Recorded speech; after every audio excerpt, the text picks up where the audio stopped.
Hello everyone. Welcome back to the Dryad City Challenge. Oh, listen to that voice change. Yeah, my voice is sounding different now, isn't it?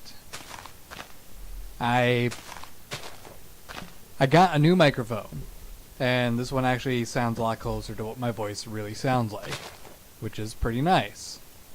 It also helps that I managed to upgrade my audio drive stuff for recording, and fixed a bug I had where it didn't matter if I switched it to different recording modes, my voice would sound the same no matter what.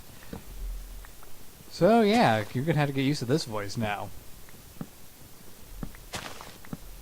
No more sounding like a 12-year-old kid that managed to get on the internet or whatever the hell I sounded like before.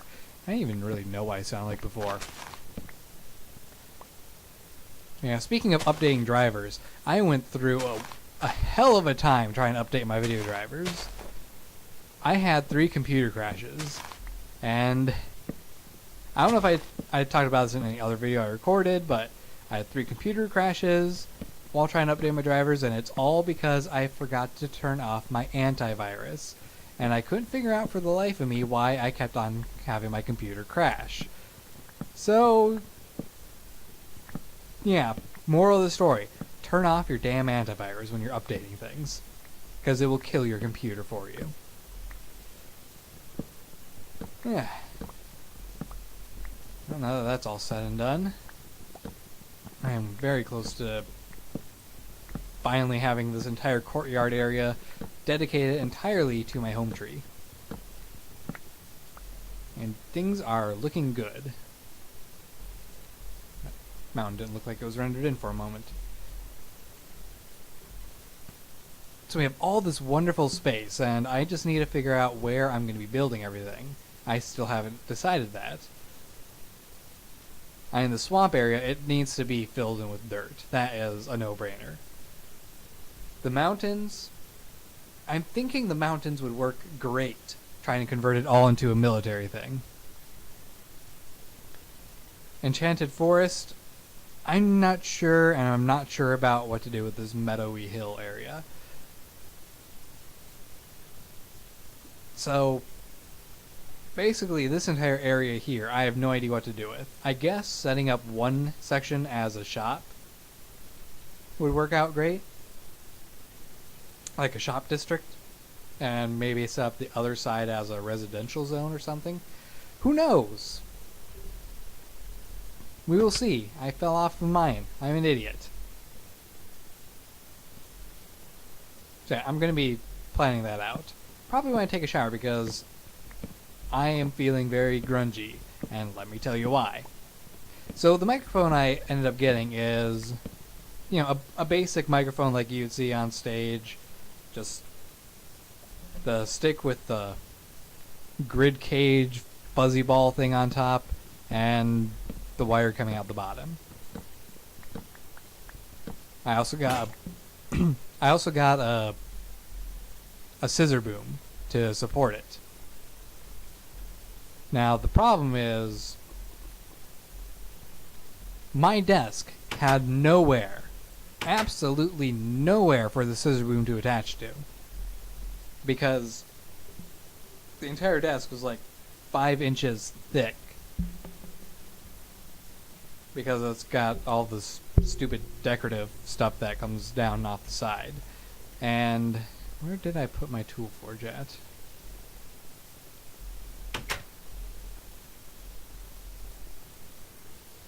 I have to go find that.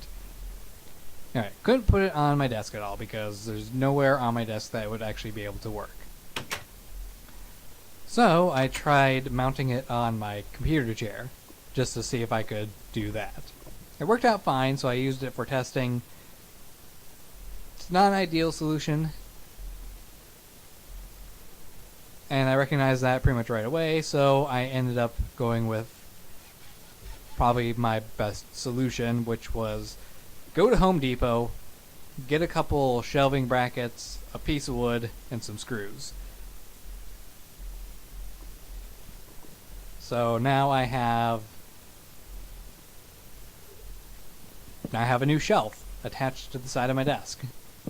And the reason that I'm feeling all grungy as a result of that is because I don't have any power tools. So I was screwing in the screws by hand. Overall, it took me around an hour to get everything set up. It didn't take me an hour working on it. I was off doing a couple other things in the meantime. Getting myself some supper, getting some groceries put away that I brought home. It just took a long time. That's all I really can say. As a result, I ended up working up a bit of a sweat because I don't know if you know this, but sitting there trying to screw in a half-inch screw into hard red oak wood. Yeah, a piece of hard red oak wood is not an easy thing to do. It requires a lot of twisting and muscle power behind it all.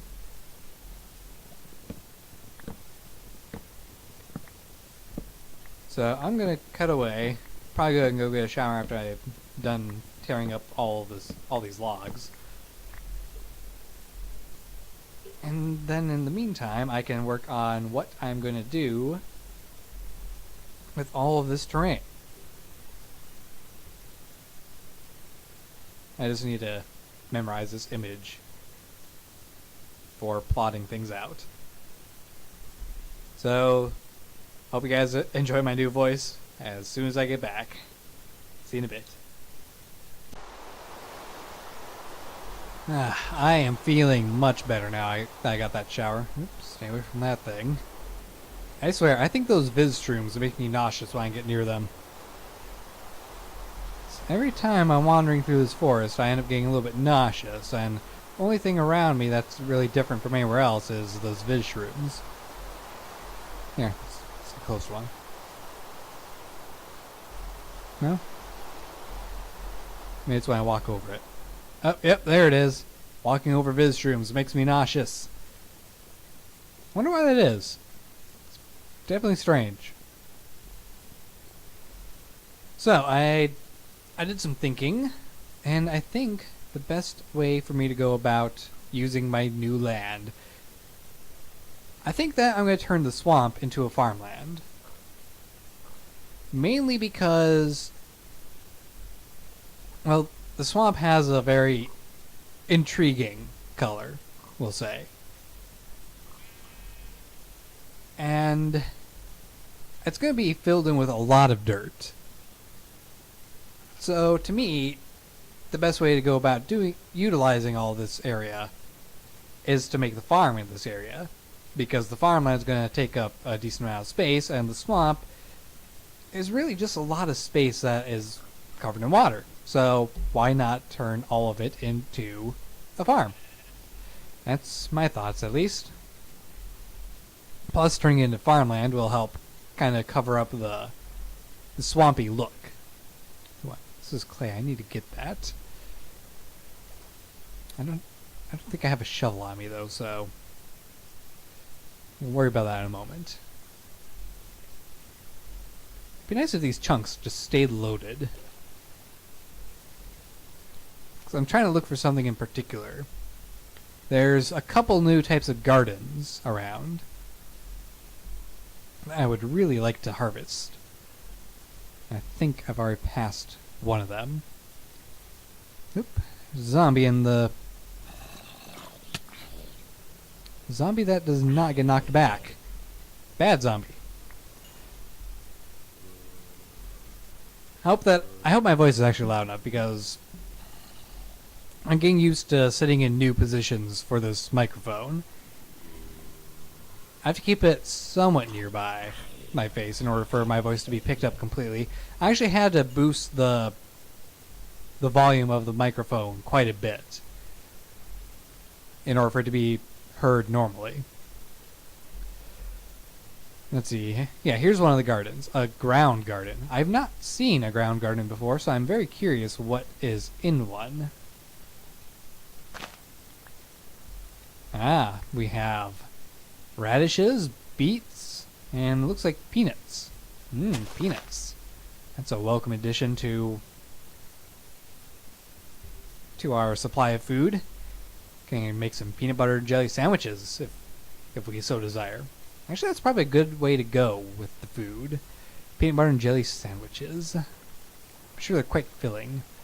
This is a hole in the ground. And it leads out underneath the tree. So let's wall this off. Nope. Bad. Creeper! I was nowhere near you. Creeper.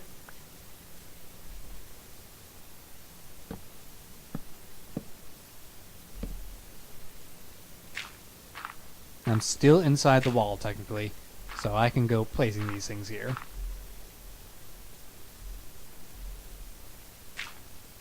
There we go. Fix the damage. But yeah, I was nowhere near that creeper. He blew up just to spite me.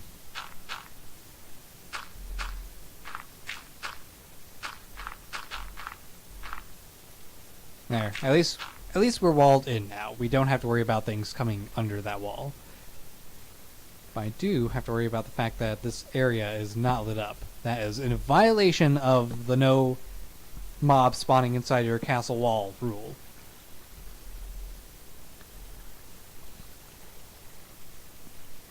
Alright. So anyway, farmland. That's what we're going to turn this entire area into. I'm thinking that the Enchanted Forest is definitely a good spot for magic stuff, but I will also try to work in other guilds as well, because there's quite a few mods that would work well in a guild format.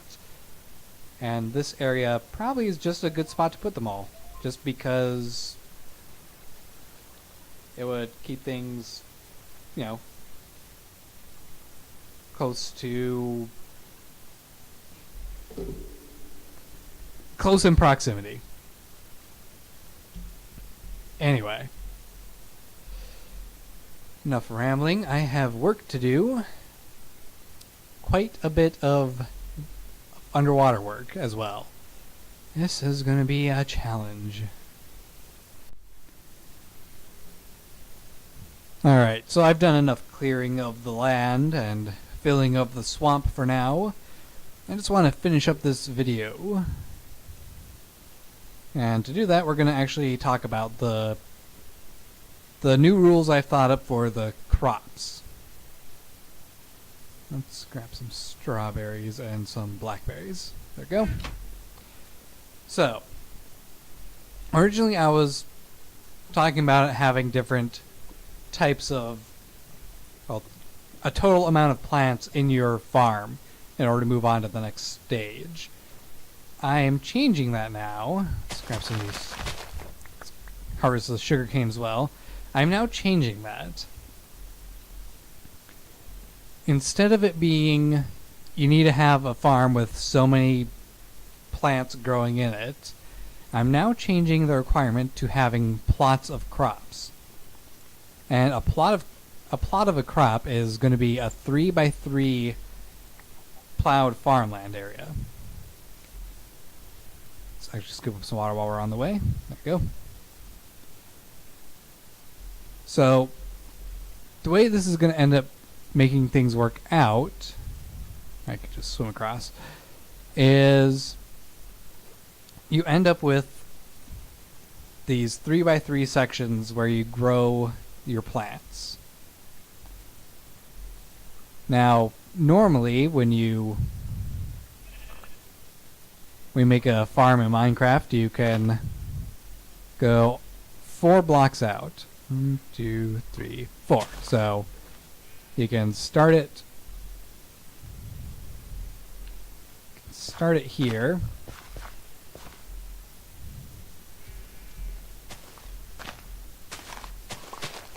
Just get rid of all this stuff. Hey, it replants itself. Cool. You can start it out there and go all the way. Would you stop it? Dang it. Inventory is too full of stuff. Get rid of the eggs.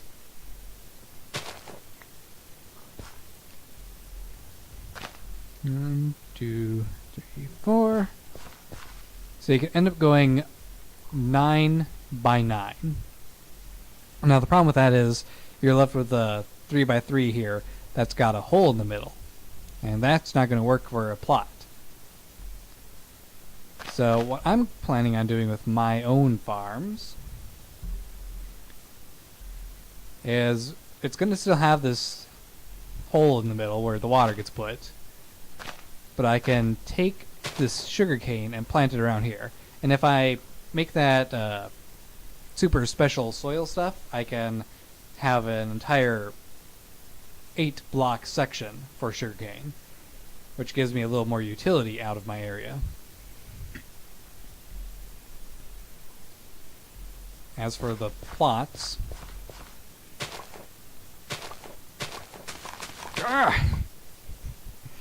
no, you're not supposed to be on the farmland. Darn it. As for the plots, I end up just having them like that. Get. Magnet mode is screwing me over.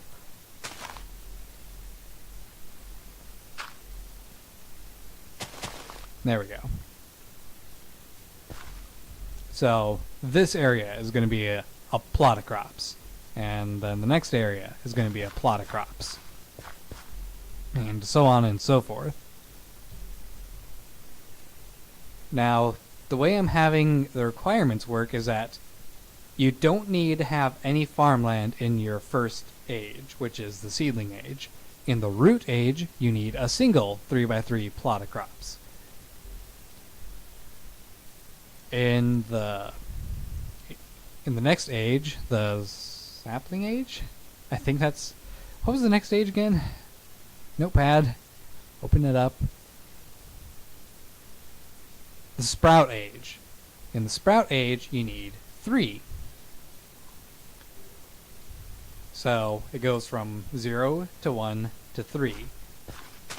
Now, ooh, I forgot you get grapes when you break these vines. Ah, yeah, that's right. I'm gonna have to make a tavern in this town. So, care to take a guess what you have to have in the sapling age, the age we're currently in? Are you thinking 9? Multiplying by 3? If you are, you're wrong. I'm only going to increase the requirement by 3 every single time. So, in the sapling age, it's going to be 6. In the youth age, which is the next age of a tree's life, which is why I called it the youth age, you're going to need 9. In the grove age, you're going to need 12. So it continues onwards at a decent rate, and with Pam's Harvest Craft, you are going to have an easy time filling up these requirements anyway, so there's no need to worry about it, really.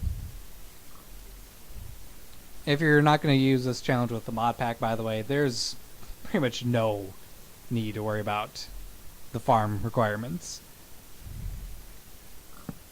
As more of a suggestion than anything. Let's see. I can put this torch right there. There we go. It's a good spot for it.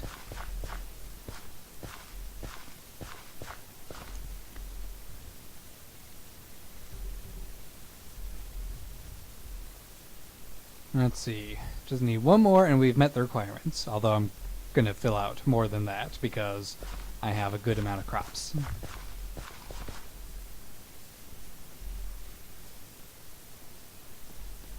And I actually have more crops on me than I can put into this one area, so I would have to make another farm square just to do this. Now, another benefit of this is that it also makes your gardens / farmland look a little more organized, which is something I definitely approve of. The only real exceptions to this rule are going to be things like pumpkins and melons, because those you can't really do in a 3 by 3 grid. For those, you can do whatever kind of farmland you really want to. In fact, I think maybe it'd be best for them to not really count towards the crop requirement stuff. Let's break these. It's more stuff that I can plant. And let's see. I think I actually came across an exotic garden, a tropical garden, while I was wandering through the swamp earlier. I don't remember where I saw it though, and that is a damn shame because an exotic tropical garden, gives us things like grapes and pineapples and melons. I'm gonna have to keep a lookout for that because I really would like to get some, I don't know, maybe grapes that are not from Growthcraft. Oh well.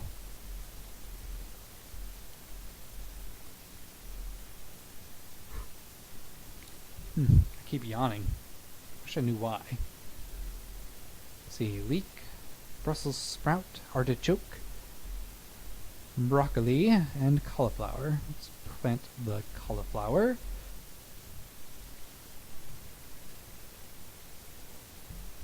Artichokes.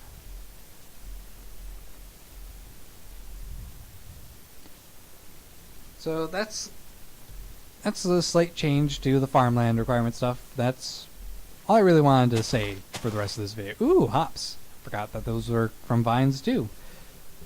I have the potential to start making some wine and booze and stuff.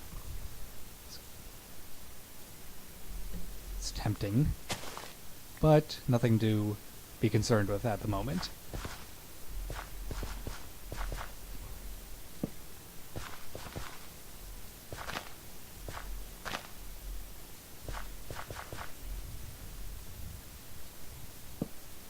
Good, that torch puts out that mob spawning spot as well. And the leeks. The scallions, excuse me. There we go. So we have to finish filling out these plots. It's not a complete plot until you have all the squares filled.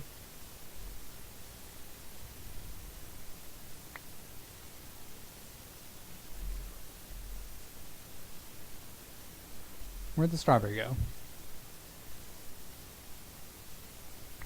There we go. Strawberry. Actually, I don't need to put that up here.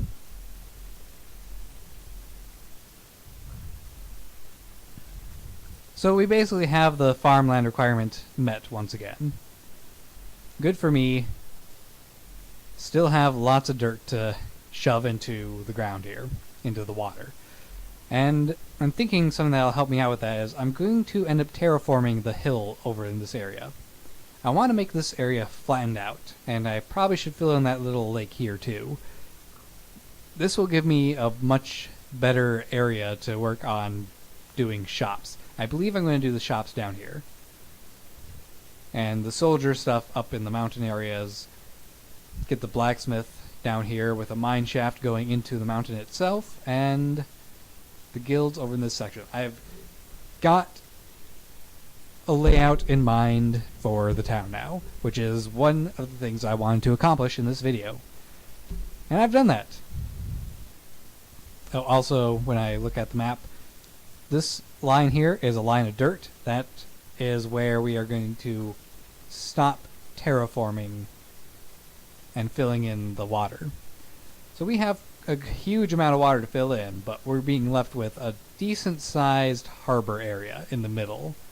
The only real downside of it is that there's not much point in me having a harbor area unless I make a rule that allows me to sail on ships that are made out of cherry wood. Or, you know, out of the home tree wood. In my case, that's cherry. Which is something I'm not objected to. It definitely would make it so that I can get some use out of this ocean. Although, I would say that doing so would make it so I cannot actually leave the ship. I think that would be a fair way of doing things. So, I can make a boat and go sailing on the ocean I cannot leave that boat. I cannot dock somewhere else and wander into town unless I have a regeneration potion effect on me. So in a way, that would actually give me a lot more range I could go without having to worry about carrying an entire backpack filled with potions or something like that. Yeah, I like that rule. Thank you guys for listening to me ramble enough to come up with a new rule set to make the entire process of exploration a little more tolerable, we'll say. Why didn't that broccoli plant pop anything off? These stupid plants don't always grow things. Anyway, that's going to be it for this video, guys. I hope you like the new microphone and hearing my voice sound a lot more accurately to what it is in real life. If there's any audio issues with this video, I do apologize. I'm going to be working through that. It takes a little bit of time to get settled in with a new microphone and just kind of get into the groove of what you need to do to make it sound proper. So if you enjoyed this video, then drop a like, maybe a subscription. I will see you next time. Take care, guys, and goodbye.